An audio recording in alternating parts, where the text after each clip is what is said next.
Now let's move on to our final topic for today. Ranked as the third largest manufacturing sector with the potential to contribute to the country's economic growth, the chemical industry.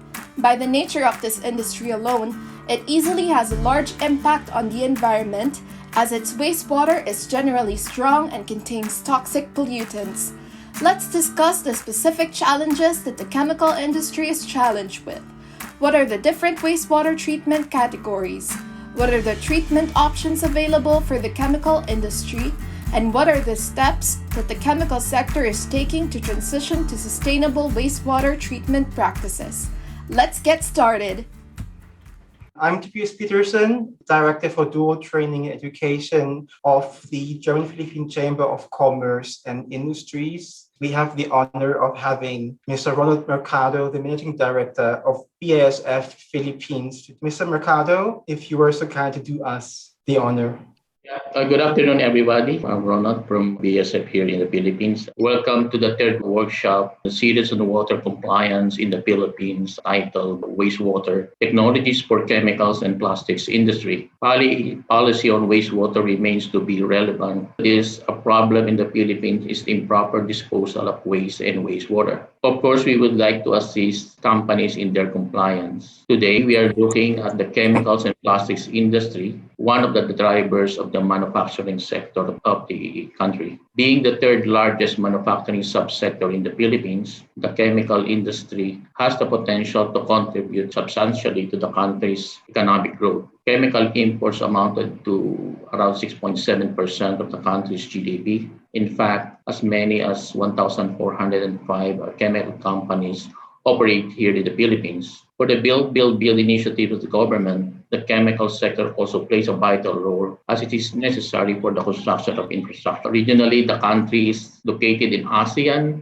a global hub of trade and manufacturing, and hence strengthening the chemical industry will surely help foster more trade and better regional ties for the Philippines. Thank you, and I wish you a successful workshop. With that, I will pass over to our expert, Dr. Jürgen Wummel from Sachsen Wasser. Dr. Wummel is the Executive Director of Sachsen Wasser GmbH with over 20 years of experience in the field of water and wastewater management. Without further ado, Dr. Wummel, thank you so much for being here again, and the stage is yours, so to say.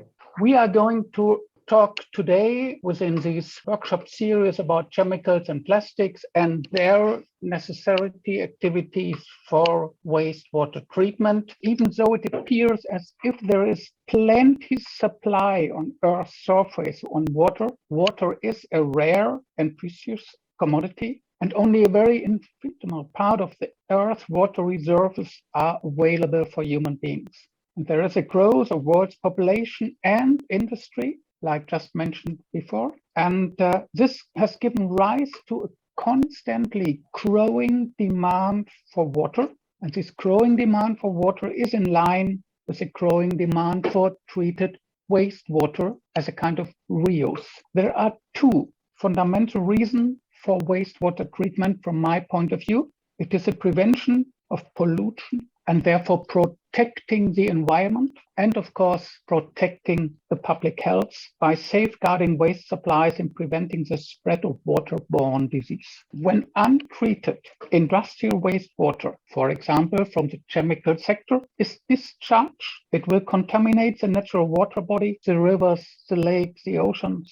It is absolutely necessary, therefore, to study the characteristics of industrial chemical wastewater, so to ensure its safe disposal. And of course, wastewater in the chemical sector has a serious pollution problems. It will create negative efforts to the ecosystem, for example, by total solids, by pH. It has an effort on the human life. And during our last century, huge amount of industrial wastewater was discharged into the rivers. We just listened that the chemical sector in the Philippines is the third large industrial sector. And these untreated wastewater, of course, this results in serious pollution problems. It causes negative effects on the ecosystem, and industrial wastewater is necessary. Industrial wastewater treatment describes the process which is used for treating the industrial wastewater, for treating the wastewater that is produced by industries as an undesirable product. It is part of the process. And after treatment, the treated wastewater may be reused, may be given to a receiving water body, but of course, being in line with the Philippines regulations. The chemical sector is extremely diverse and typically separated into the following major groups. And this slide, the survey Mr. Peterson just mentioned or did before, shows this. There is a petrochemicals, there are inorganic chemistry, there are fine chemicals, pharmaceuticals, and there is a wide range. And this wide range does not allow us to elaborate a typical treatment wastewater scheme. There are some basic recommendations, and I, of course, would like to explain them to you. Many factories, with their wide range of products, have also the additional challenge that the products periodically can change, both in terms of quantity and quality, and this is likely to require routine reviews of the efficiency of the treatment process. Consequently, more than any other industrial sector, the chemical industry is subject to separation of various productions, processes, and waste streams, heavy contaminated stormwater, quite often heavy, at least lightly contaminated cooling water, inorganic water that can be discharged immediately, and of course, situations which just ordinary sanitary wastewater. The chemical industry comprises the companies that produce industrial chemical waste. And for these commodity chemicals, which is a very broad category, there are, of course, individual solutions for the wastewater. Chemical industrial wastewater usually contains organic and inorganic matter in varying concentrations, and many materials in the chemical industry are toxic, mutagenic, or simply almost non-biodegradable. And this means that the production wastewater also contains a wide range of substances that cannot be easily degraded. For instance, surfactant and petroleum hydrocarbons, among other chemical products that are being used in the chemical industry, reduce the performance efficiency of many treatment operations. And the chemical industry is of importance in terms of its impact on the environment. The wastewater from the chemical industry are generally strong and may contain toxic pollutions. They may contain acids, bases, and of course, suspended solids. The best strategy to clean highly contaminated and maybe toxic industrial wastewater is in general to treat them as a source, and sometimes by applying on-site treatment within the production line, which recycling of the treated effluents.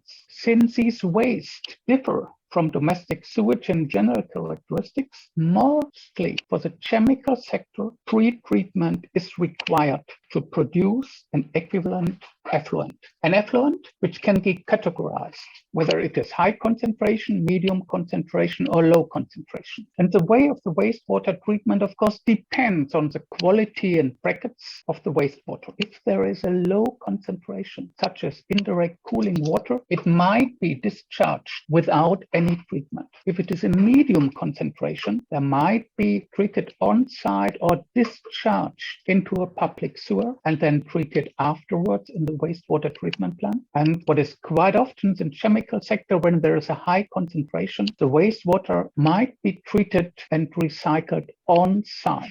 Recycled on-site because there is a lot of organic residual wastes and solid wastes which need to be treated. Sludge from the wastewater treatment, from food waste or garbage accompanied with consumptions, as well as solid waste from vessels, containers, or wrapper. And of course, these challenges, they are named in the Philippine General Effluent Standard, GES, and they focus on the point source of pollution, regardless of volume, the discharge to the receiving body of water or land.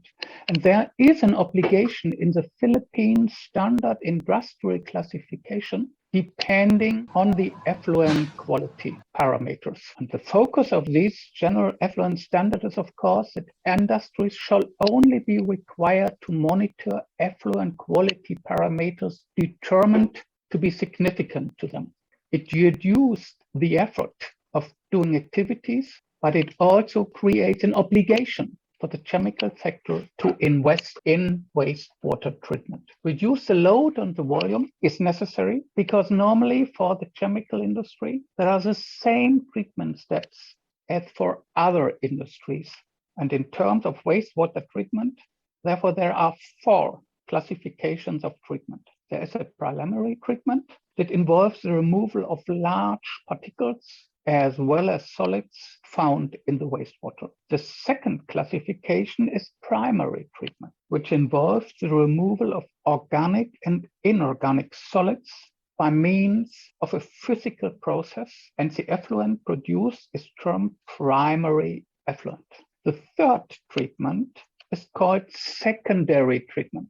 This is where suspended and residual organics and components are broken down. Secondary treatment therefore involves biological, normally bacterial, degradation of undesired products. The first is a tertiary treatment, normally a chemical process and very often including a residual disinfection. And what happens within these 4 treatment steps? For the primary treatment, of course, the objective is the removal of coarser solids and other large materials which are very often found in the raw waste. And the removal of these materials is necessary to enhance the operation and the maintenance of the subsequent treatment units of the following activities. Preliminary treatment operations typically includes coarse screening, grit removal, and in some cases, comminution of large objects. In the grit chamber,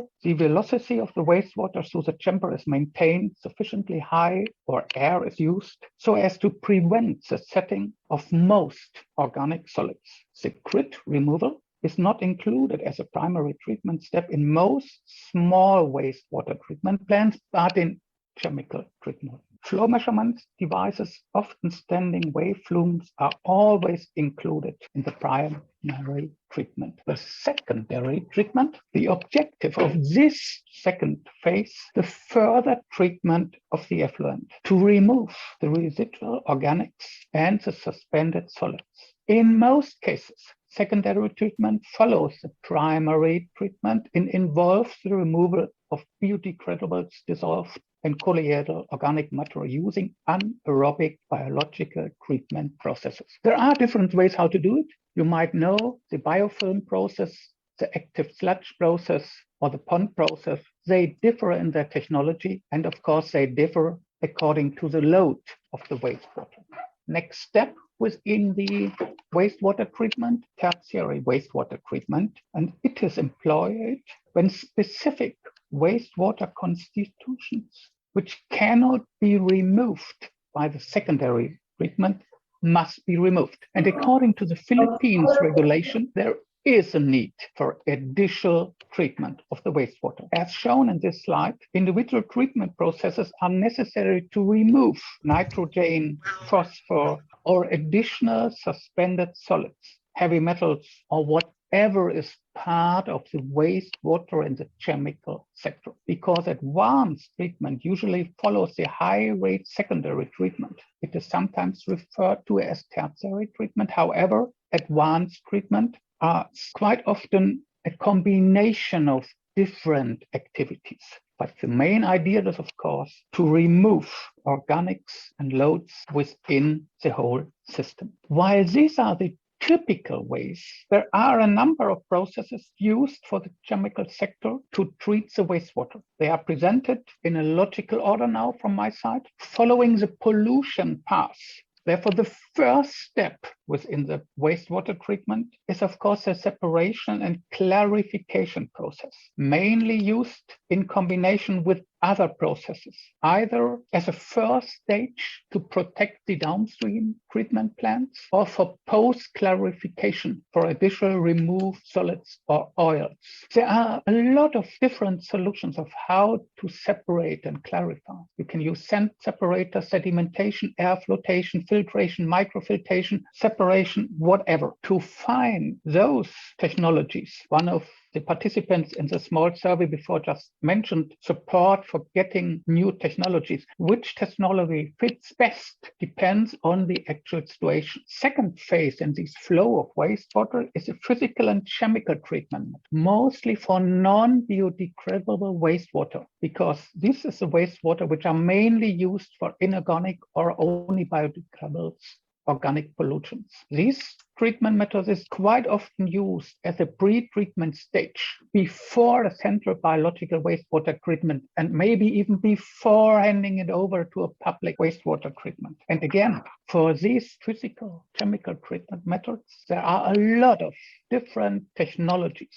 precipitations, sedimentation, filtration, chemical oxidation, wet oxidation, whatever it is, ion exchange, extraction, distillation. There are a lot of different solutions which can be used in this physical chemical treatment. The last and the third way is, of course, to implement a biological treatment within the process of the chemical industrial sector. Biological treatment methods for biodegradable wastewaters are, of course, anaerobic degradation processes. You may know the anaerobic contact process, the fixed bed process, fluid bed processes, and so on. But within the biological treatment, aerobic degradation processes can be used as well. Processes with fully mixed activated sludge, with membrane bioreactor, with strip filters, and so on. We even do use in our surroundings here nitrification and denitrification, and of course, central biological wastewater treatment. We do this treatment by using trickling filters, rotation, biological contactors, and quite often by developing combinations of various processes depending on the need of the chemical sector, because the chemical industrial wastewater can be treated by some oxidation methods, for example, as mentioned here, trickling filters, and pollutions, which a molecular size larger than 10 or 20,000 can be treated by coagulation, followed maybe by sedimentation or flotation. With that, Dr. Wummel, thank you very much for today's session. Dear participants, dear members and friends of the Chamber, dear partners, and again, Dr. Wummel, on behalf of the German Philippine Chamber of Commerce and Industry, I would like to thank all of you, and we really valued your contribution making this event a successful one.